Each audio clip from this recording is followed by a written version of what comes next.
Una celda electroquímica está formada por dos electrodos o conductores metálicos en contacto con un electrolito o un conductor iónico que pueden ser una solución, un líquido o un sólido. Funcionan de la siguiente manera. Un electrodo y su electrolito forman un compartimento de electrodos. Los dos electrodos pueden compartir el mismo compartimento. Un metal inerte incluido en el montaje actuará como fuente o sumidero de electrones sin tener otro papel en la reacción más que ser de catalizador. Además, si los electrolitos son diferentes, los dos compartimentos pueden estar unidos por un puente salino, que es un tubo que contiene una solución electrolítica concentrada, por ejemplo, sulfato de sodio o nitrato de potasio, que completa un circuito eléctrico y permite el funcionamiento de la celda. Cualquier reacción redox se puede expresar como una diferencia de dos semirreacciones de reducción, que son reacciones hipotéticas que muestran la ganancia de electrones. Por ejemplo, la reducción de iones de cobre 2 por zinc se puede expresar como la diferencia de dos semirreacciones siguientes. Restando las dos de cobre-zinc, se obtiene. En una celda electroquímica, los procesos de reducción y oxidación responsables de la reacción global están separados en el espacio.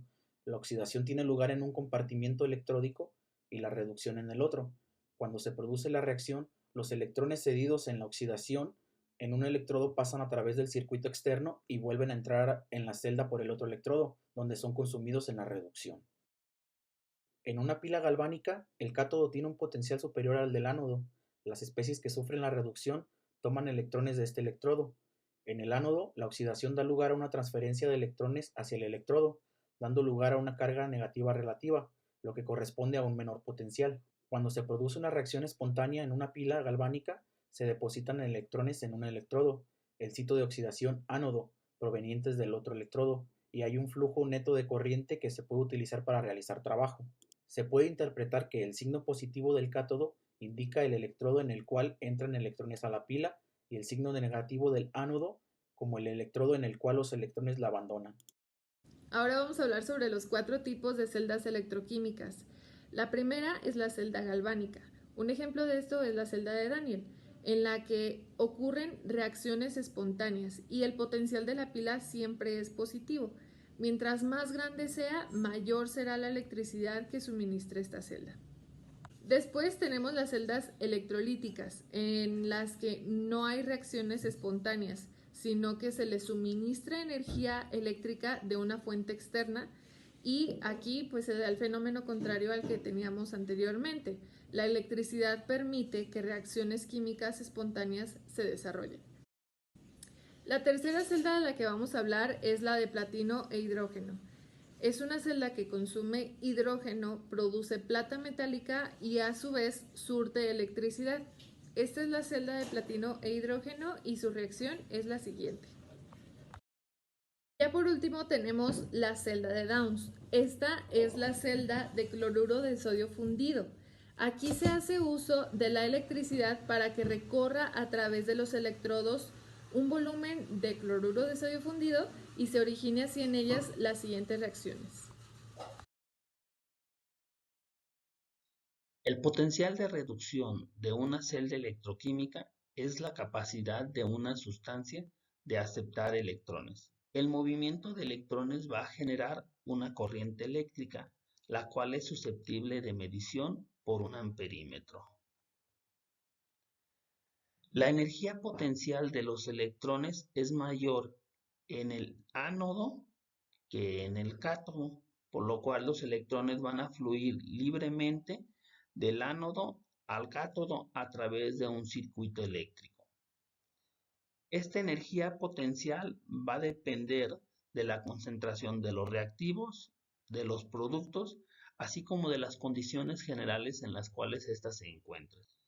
El potencial estándar de una celda electroquímica se calcula mediante la diferencia del cátodo y el ánodo.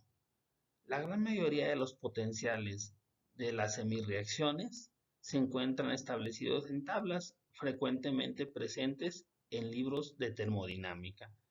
Nos referimos a condiciones estándar cuando los compuestos se encuentran a 25 grados centígrados, a una atmósfera de presión y a concentración de 1 molar. Por ejemplo, tenemos una celda electroquímica compuesta por elementos que es cobre y zinc.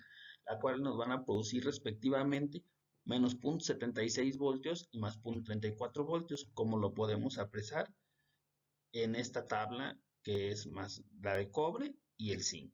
Y la diferencia de estos dos nos va a dar una energía potencial de menos 0.34 menos 0.76 de 1.1 voltios.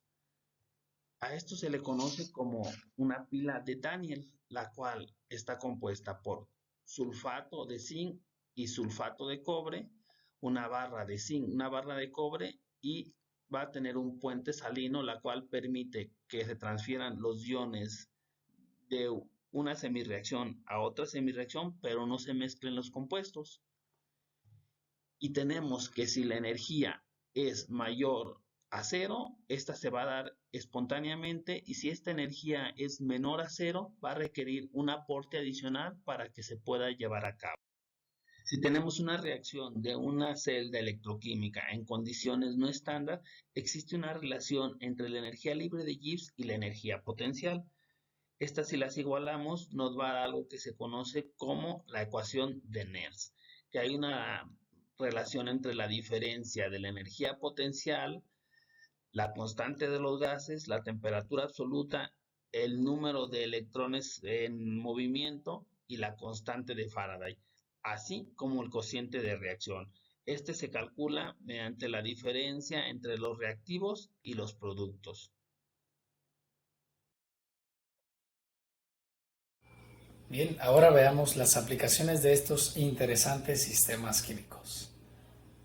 En la industria se emplean las celdas electrolíticas en procesos importantes para la producción y purificación de metales. Por ejemplo, se encuentra la electrorefinación, que se lleva a cabo para alcanzar altas purezas en el aluminio, en el zinc, en el plomo, en el cobre, que es el ejemplo que tenemos en el video. Además, en procesos de obtención de compuestos específicos. Por ejemplo, aquí se emplearon las celdas electrolíticas para fundir el cloruro de sodio empleando corriente eléctrica y así obtener sodio metálico. Bastantes baterías comercialmente importantes están compuestas por celdas galvánicas. En el video podemos apreciar una celda de plomo ácido que básicamente representa a las baterías de los automóviles. Y si ya te aventaste el episodio 9 de la temporada 2 de la serie Breaking Bad, seguramente ya sabes más o menos cómo se componen estas celdas. También las celdas de combustible son una clase muy importante, ya que son una fuente de energía limpia en lugares remotos. Tenemos en el video un ejemplo de un sistema que funciona por hidrógeno. Una novedad en la aplicación de las celdas electroquímicas se presentó en un proceso rentable que desarrollaron unos investigadores al obtener litio del agua de mar del Mar Rojo. Shipping Line estima que hay 5,000 veces más litio en el agua de mar que en el suelo de la Tierra, pero se encuentra en concentraciones extremadamente bajas, 0.2 partes por millón. Y el problema principal es el proceso por el cual se extrae este mineral. Entonces, los investigadores recurrieron al desarrollo de una celda electroquímica que tiene una membrana cerámica de lantano y titanio.